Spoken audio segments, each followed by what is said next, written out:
சரியா நீங்க அதனால விட அதுக்கடையில் நீங்க என்கிட்ட நம்ம பக்கம் 6 வருடமா இயங்குது ஒரு பக்கம் அது உற்பத்தி ஈடுபடுத்தாங்க 2 14 விட நீங்க உரிய அனுமதியை பெற்றுக் கொண்டு வாங்க சரியா அது විදිවලට සියලුම අනුමැතියන් ලබාගෙන එන්න ඒක කලින් අපිට මේකට මේ අනුමැතිය දෙන්න බෑ. අපි මේක නතර කරනවා තාපල්ට අනුමැතිය ගන්න අනුමැතිය අරගෙන එන්න ඊට පස්සේ අපි සලකා බලන්න.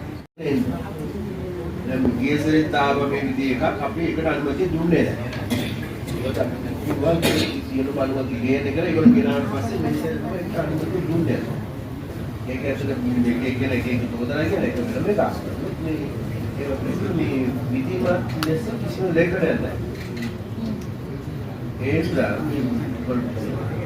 කරන්නේ දැනට අපි මේකේ තීන්දුවක් ගන්න මේක නතර කරන්න. නතර කරනවා ඔය විදිහමත් ලෙස සියලුම අනුමැතිය ලබාගෙන ඉන්න ලබන වාරයේ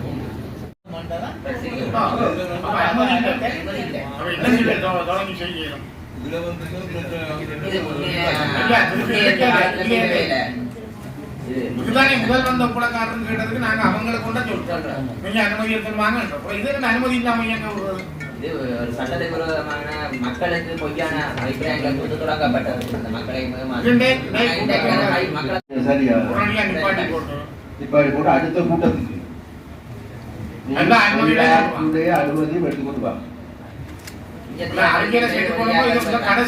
வளர்ச்சிக்கு போறோம்னா தேவைப்படும் பிரதேசம் இது இந்த நிர்வாகம் இயங்க விடாம தடுக்கிறன்றது இந்த கேள்வி முடிவெடுத்து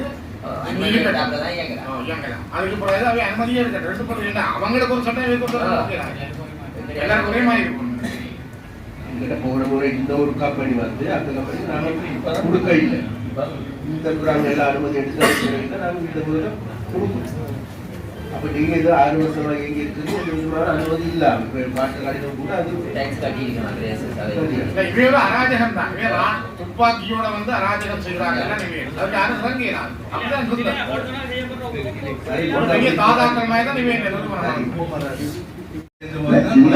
சட்டவிரோதமான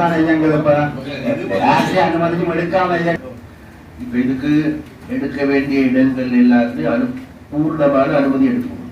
சரியா பிரதேச செயலாளர் அனுமதி எடுக்கணும், அவங்களுடைய மக்கள் மன்றங்களுடைய அனுமதி எடுக்கணும், சுற்றுச்சூழல் அனுமதி எடுக்கணும்.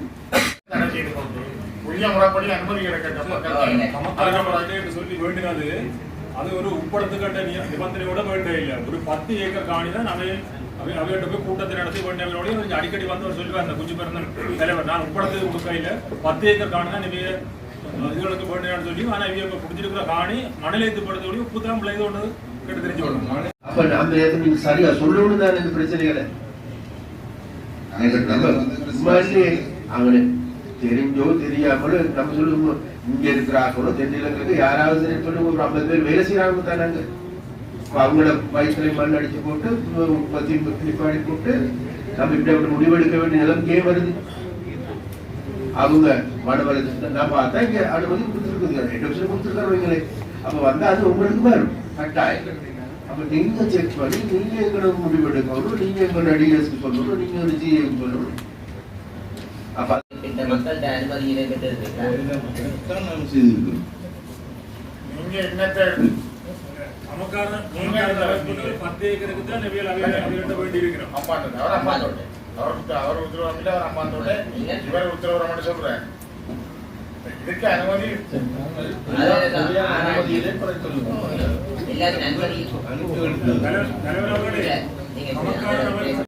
ஒரு அணி ஒன்று 6 வருடங்களுக்கு முதலிருந்து தொடர்ந்து இயங்கி வந்தது.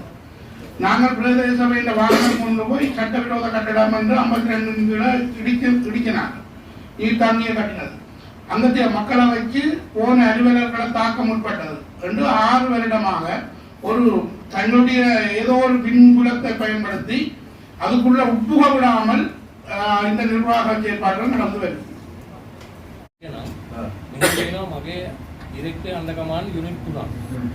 අපිට ඒකෙන් දෙන්න අපි ගිහිල්ලා ඒක අල්ලලා එනවා. ඒක තමයි මේ වැලි ඔක්කොම අල්ලලා තියෙන්නේ. ගොඩක් අය පොලිසිය කරන්නේ අපිට நடவடிக்கை போகுது. லான்ஸ்களுக்கு எங்கட கடற்கொலை அமைச்சர் நாங்கள் பார்த்தா இந்த சுற்றுவலை இந்த மாதிரி பிரச்சனை சட்டவிரோத மீன் கூட இருக்குதான் இது சொல்லி நம்மளாக செய்யறது. இப்போ நாங்கள் தீர்மானிச்சிருக்கோம் அங்கே இருக்கின்ற நேரடியாக போய் கொழும்புல பேசி எங்களோட அமைச்சரையும் பேசி ஸ்பெஷல் டீம் ஒன்று அரேஞ்ச் பண்ணி வாரத்தில் ஒரு நாள் சுடுப்பலை எல்லாம் தள்ளி கொண்டு போகிறது குடிக்கிறார்கள் வளர்ந்து போகிறது அப்படி ஒரு ரிலேஷன் குரூப்ல வருகின்ற போது நிச்சயமாக அப்படித்தான் போக வேண்டியிருக்கு என்று கேட்டா அப்ப நமக்கு தெரியும். கடந்த 26 வருஷமா பழக்கப்பட்ட இருக்கு போலீஸ்கார் எல்லாம் இருக்குது எல்லாரும் இருக்காங்க எல்லாமே இல்லை.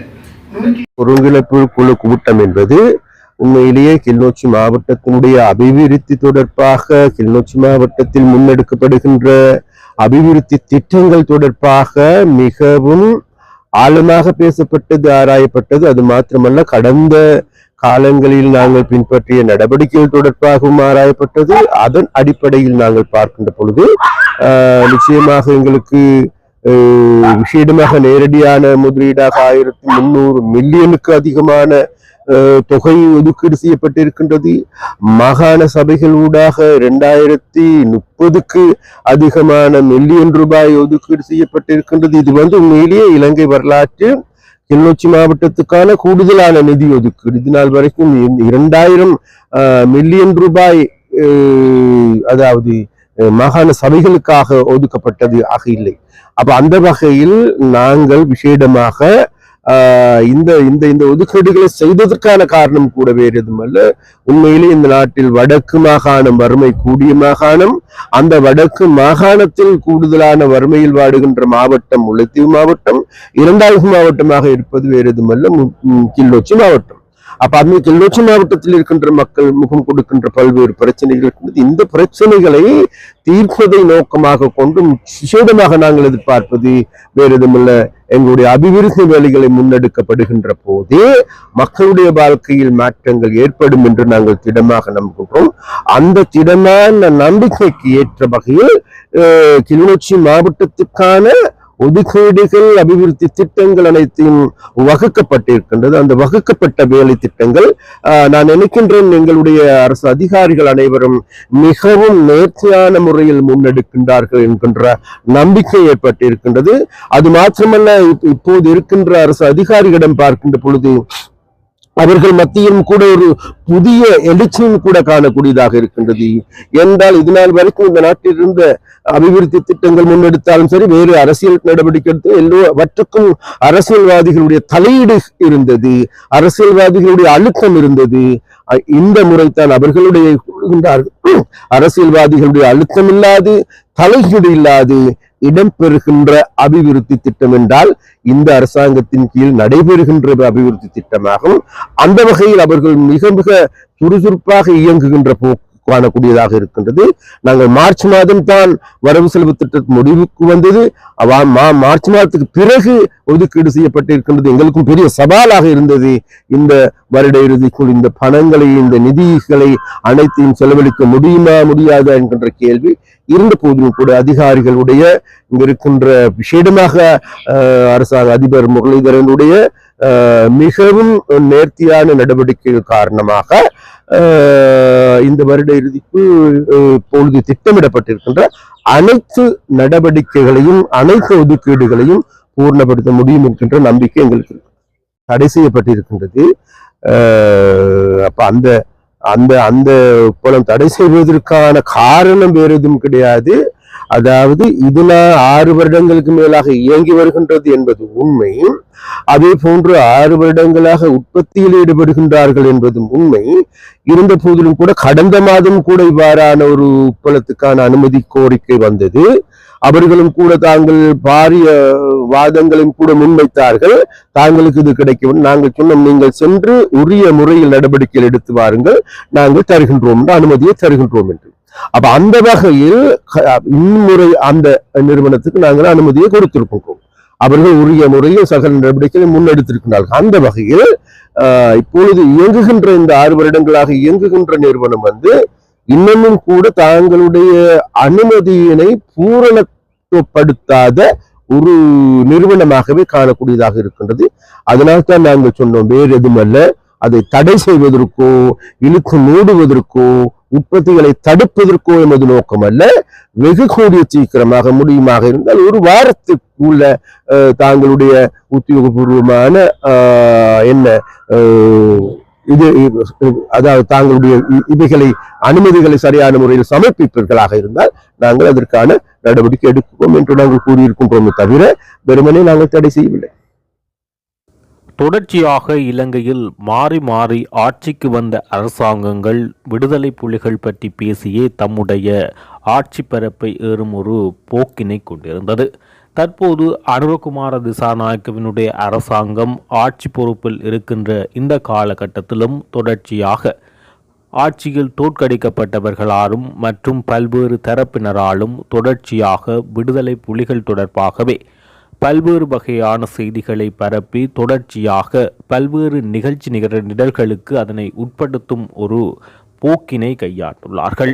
உயிர்த்த ஞாயிறு தாக்குதல் விவகாரத்திலும் விடுதலை புலி உறுப்பினர் ஒருவரை வேண்டுமென்றே அதில் சிக்க வைத்து அதை விடுதலை புலிகள் பக்கம் திருப்பினார்கள். அதேபோல் தற்பொழுதும் தேசிய பாதுகாப்புக்கு அச்சுறுத்தல் ஏற்படும் வகையில் விடுதலை புலிகளின் செயற்பாடுகள் புல நாடுகளில், அதாவது தமிழர் வாழ்கின்ற பல்வேறு புலம்பெயர் நாடுகளில் டயஸ்போராக்கள் தூண்டுதலினால் அந்த நிகழ்ச்சி திட்டங்கள் இயங்கிக் கொண்டிருப்பதால் இது எமது நாட்டுக்கு பெரும் பாதிப்பு என்ற வகையில் பல்வேறு தரப்பினர்கள் தொடர்ச்சியாக, குறிப்பாக பெரும்பான்மையினத்தின் இனவாதிகளாக கருதப்படுகின்ற பாராளுமன்ற உறுப்பினர்கள், முன்னாள் பாராளுமன்ற உறுப்பினர்கள், முன்னாள் சில அமைச்சர்கள் இந்த கருத்தாடல்களை தொடர்ச்சியாக பேசிய வண்ணம் இருக்கிறார்கள். இந்த நிலையில் விடுதலை புலிகளினுடைய முக்கிய உறுப்பினராகவும் தளபதியாகவும் இருந்த நெடியவன் என்பவரை ஜெர்மனிக்கு அனுரகுமார திசாநாயக்க உத்தியோகபூர்வ விஜயம் மேற்கொண்டிருந்த போது அவரை இரகசியமாக சந்தித்தார் என்ற ஒரு தகவல் தற்போது பூதாகரமாக்கப்பட்டு வருகிறது. உதய கமன்பில பிவித்துறைகள உரிமைய கட்சியின் தலைவரும் முன்னாள் அமைச்சருமான உதய கமன்பில இந்த பூதாகரமான ஒரு வதந்தியா அல்லது ஒரு செய்தியாக இப்பொழுது அவர் இந்த விடயத்தை வெளிப்படுத்தியுள்ளார். இவர் ஜெர்மனுக்கு சென்ற போது அங்கு ஜெர்மன் ஜனாதிபதியை சந்தித்தார். அங்கு ஜெர்மன் ஜனாதிபதி என்பது அவர்களுடைய அரசியல் அமைப்பின்படி இந்தியாவில் குடியரசுத் தலைவர் திரௌபதி முர்மு போல ஒரு பேரளவிலான அதிகாரம் கொண்டவர். ஆனால் அங்கு ஜெர்மனின் அதிகாரமிக்கவராக பிரதமர் காணப்படுகிறார். ஆனால் அவரை அங்கு அவர் சந்திக்கவில்லை. ஜனாதிபதியுடனான சந்திப்பை மேற்கொண்டார். ஏன் அந்த சந்திப்பு இடம்பெற்றது? அவருடைய நிகழ்ச்சியினரில் இல்லாதவாறு மறைமுகமாக நெடியவன் விடுதலை புலிகளின் முன்னாள் மூத்த தளபதிகளும் முக்கிய உறுப்பினரும் ஒருவரான நெடியவனை அங்கு சந்தித்து எந்த விடயங்களை பேசினார் என தற்போது இதற்கான பதிலை அனுரகுமார திசாநாயக்க பகிரங்கப்படுத்தப்பட வேண்டும் என அவர் குறிப்பிடுகிறார். இவர் விடுதலை புலிகளுடன் டீல் போட்டதாக அவர் தற்போது இந்த குற்றச்சாட்டினை முன்வைத்து தெற்கு மத்தியில் அனுரகுமார திசாநாயக்க மீதும் இந்த விடுதலை புலிகளை தொடர்ச்சியாக பேசி ஆதாயம் தேடும் ஒரு நபராக இருக்கும் இவர் தற்போது இதனை கையில் எடுத்துள்ளார். தொடர்ச்சியாக தேர்தலில் தோல்வியடைந்து வருகின்ற அவர் மற்றும் தற்போது செம்மணி மனித புதைகுழிகள் அகழ்வுகள் இடம்பெறுகின்றதன் காரணமாக இவர் தொடர்ச்சியாக அந்த பள்ளிகளை அல்லது அங்கு இடம்பெறுகின்ற விடயத்தை திசை திருப்பும் முகமாக விடுதலை புலிகள் மற்றும் விடுதலை புலிகளால் கொல்லப்பட்டவர்கள், யுத்தத்தால் சிங்களவர்கள் முஸ்லிம்களும் கொல்லப்பட்டார்கள், அவர்களுடைய உடலங்களாக இருக்கலாம் என பல்வேறு வகையான செய்திகளை தெற்கில் அவிழ்த்து விடுவதற்கு தயங்காத ஒரு நபராக இவர் தொடர்ச்சியாக செயற்பட்டு வருகிறார்.